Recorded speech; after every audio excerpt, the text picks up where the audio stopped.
And I wanted to kind of show y'all that we're not alone in this. So my speech is going to have three parts. One, to show that we aren't really alone and all of us are facing this the suffering from this pandemic. The second part, showing that it's okay that we're feeling these things. And the third part would be some strategies to cope with them.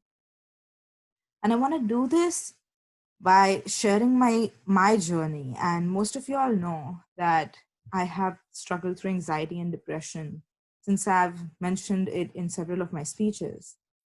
But what y'all don't know is I never completely overcame it. And it's been over a year and I still struggle with serious anxiety. And I want to share something. And I've actually been inspired from this time series class that I've been taking.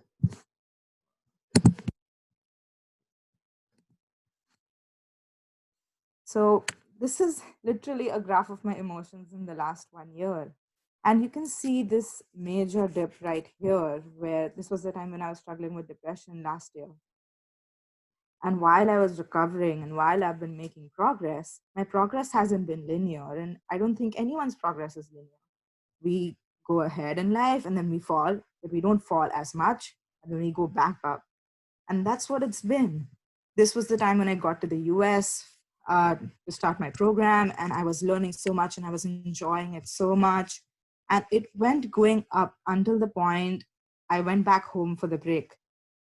And after I got back, I just felt empty. I felt like there was this void inside of me, uh, this cultural void, this love, the void of love, not just like in a romantic sense, but from family, from friends. All my friends were suddenly busy.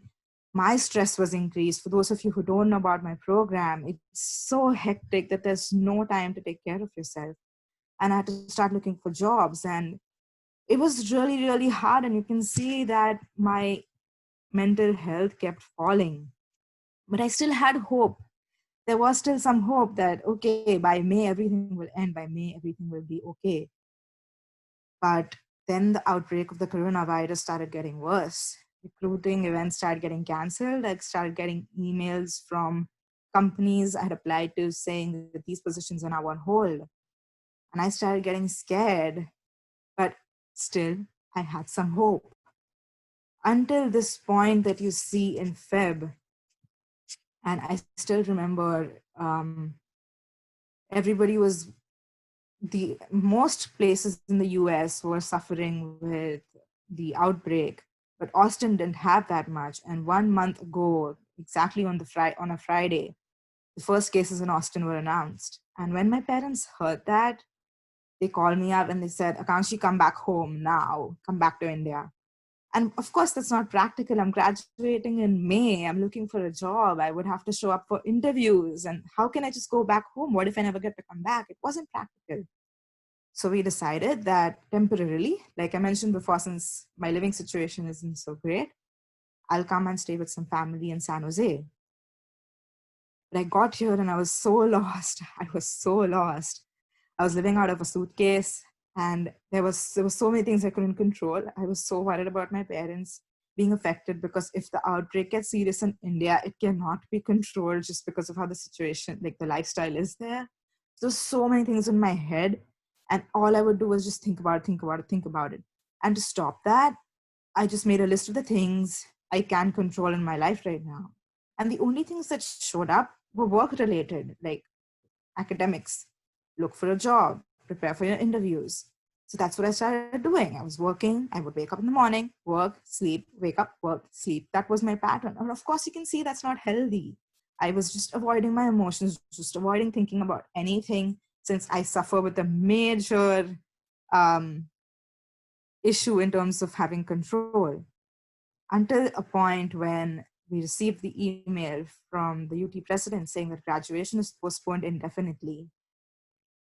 And that email hit me. It hit me so hard because I hadn't accepted any of the things that were going on. And I had a full-blown panic attack. And the last time I had a full-blown panic attack was here. It's been so long since that happened, and I kept weeping. And I just wouldn't stop. People were trying to comfort me, but I wouldn't stop because I didn't understand, why am I weeping? And then after speaking to a friend, I realized I felt defeated. I felt defeated that my goal, which was so close, is now postponed indefinitely. I felt defeated to not like, I was so upset. I wanted my dad to see me walk across that stage holding that diploma in my hand. But slowly, after accepting all of that, I felt the sense of calm again and that hope again, which gave me the courage to fight. And if you see in this next graph that I have here, although my journey has been up and down, up and down, up and down, it has been progress. We're always a work in progress and we can always go ahead. And this is what inspired me to make small steps in my life. I was talking to my friend the other day and she said, Akankshi, striving for happiness in these times is wasteful. But I don't agree. After this point, after this low point, I started working on myself. And I want to share 3 of the strategies that I did do that with. And I think it's making a big difference. I hope it gives you guys some direction. First thing, make a routine. The day before, make a routine and incorporate things which make you happy, things which you've been putting off for a long time, or you want to learn a new skill, or you like to work out, whatever. Second thing, connect with people, with your loved ones, with family, with friends, with your Toastmasters by showing up on every Friday. And the third thing, practice mindfulness in your own ways, just 1 hour in the day, being in the present moment, not thinking about the future, just because there are so many things we can't control right now. The point of my entire speech is that we need to accept our feelings and be compassionate towards ourselves, not feel guilty about our suffering, thinking that others are suffering more. Both of them can coexist. We, we cannot control our circumstances, we cannot control our feelings, but we can have some control over the magnitude of the suffering the feelings bring to us. I would like to conclude by this favorite poem of mine from Erin Hansen. Life is unpredictable. It changes with the seasons. Even your coldest winter happens for the best of reasons. And though it feels eternal, like all you'll ever do is freeze, I promise spring is coming. And with it, brand new leaves. Thank you.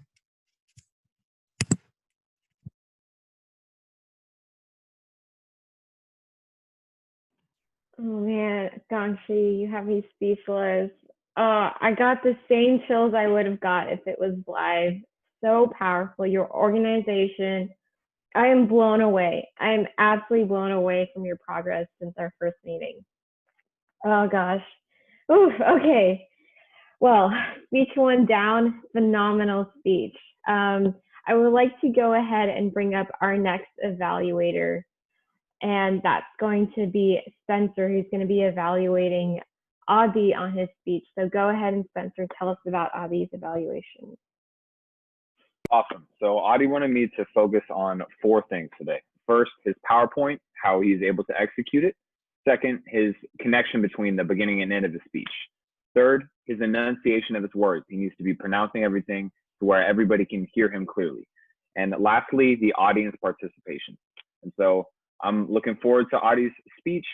I saw the name was pretty interesting. It was I can't see the agenda right now, but I want to say it was the most interesting organism you've never heard of. Don't quote me completely on the title, but I'm very interested to hear about this organism. So thank you, Mr. Toastmaster.